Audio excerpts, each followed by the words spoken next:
இப்போ இந்த ப்ராப்ளமோட சொல்யூஷன் பார்க்கலாம். சொல்யூஷன் முதல்ல problem tan 100 plus tan 125 plus tan 100 plus into tan 125 என்பது.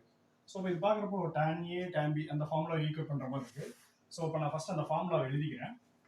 ஸோ அப்போ tan A plus B is equal to tan A plus tan B divided by 1 minus tan A tan B. So இப்போ புரியும் நினைக்கிறேன். So இப்போ ஏக்கு பதில் இதை ஏனோ இதை பின்னு எடுத்துக்கலாம். ஸோ இப்போ நமக்கு என்ன கிடைக்கும்? ஸோ இப்போ tan 100 plus 125. So tan A by B, A plus B எழுதியாச்சு.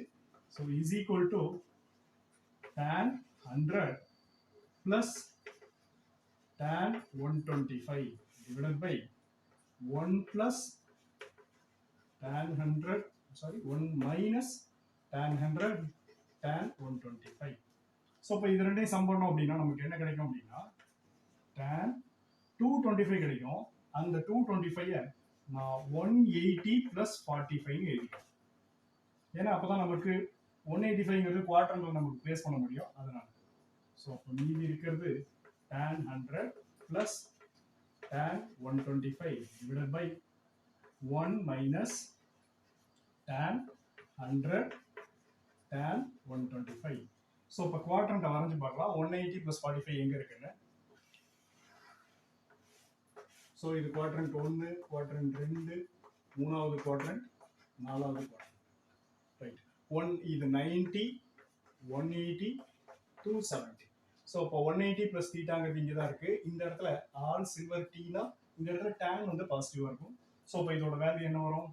tan 180 plus 45னா tan 45 எழுதிக்கலாம். ஸோ இப்போ tan 45 is equal to tan 100 plus tan 125 divided by 1 minus tan A, I'm sorry, tan 100 tan 125. Numbers எல்லாமே decrease, அதை ஞாபகம் வச்சுக்கோங்க. So tan 45 ஓட value எனக்கு தெரியும், அது 1. ஸோ இப்போ tan 45 வந்து 1 எழுதிக்கலாம். is equal to tan 100 plus tan 125 divided by 1 minus tan 100 tan 125. So இது டிவைடபிள் பைல இருக்கு, இங்க 1 தான் இருக்கு. ஸோ இப்போ அதை பெருக்கணும், அதே தான் வரும். ஸோ அதை நான் எப்படி எழுதுறேன்னா 1 minus tan 100 tan 125 is equal to tan 100 plus tan 125. So இந்த பக்கம் மைனஸ்ல இருக்கிறது அந்த பக்கம் கொண்டு போய்க்கலாம். ஸோ நமக்கு என்ன கிடைக்கும் அப்படின்னா 1 is equal to tan 100 plus tan 125.